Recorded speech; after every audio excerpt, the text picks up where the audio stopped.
les amis, j'espère que vous allez bien. On se retrouve sur Simplement Bon aujourd'hui pour faire une recette absolument délicieuse de blini à la patate douce.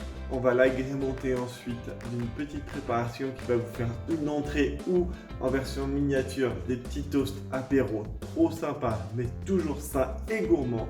Donc si la recette te plaît, je compte sur toi pour lâcher un max de pouces bleus, pour t'abonner, c'est gratuit.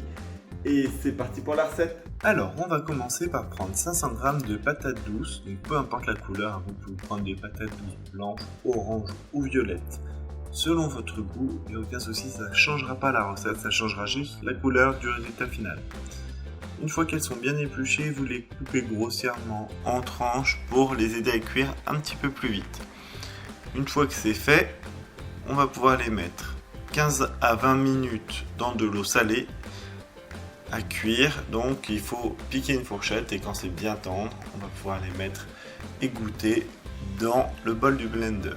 Donc vous remplissez le bol du blender, vous ajoutez 30 centilitres de lait végétal, donc celui de votre choix. Moi là j'avais mis du lait végétal d'amande et on ajoute 80 g de fécule de pommes de terre ou pourquoi pas de maïs. On mixe bien. Et c'est important de mettre la fécule de pommes de terre maintenant parce que vu que ça fait facilement des grumeaux, c'est plus facile de l'avoir dans le blender. Donc ensuite, on transvase le tout dans un saladier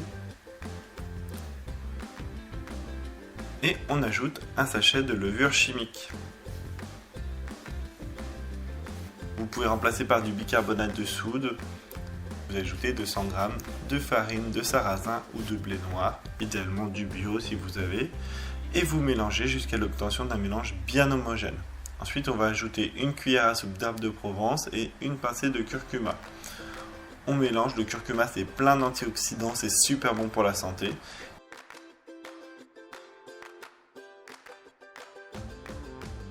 Il ne nous reste plus qu'à faire cuire avec de l'huile de coco ou n'importe quelle autre huile végétale. Donc vous mettez l'équivalent d'une petite louche, vous étalez, ça c'est pas obligatoire mais si vous voulez un résultat bien lisse, c'est bien de le faire. Et une fois que vous avez des petits trous qui apparaissent à la surface, vous allez pouvoir commencer à retourner. Voilà, après on laisse gonfler de l'autre côté, on cuit 1 ou 2 minutes en gros par face. Et on réserve.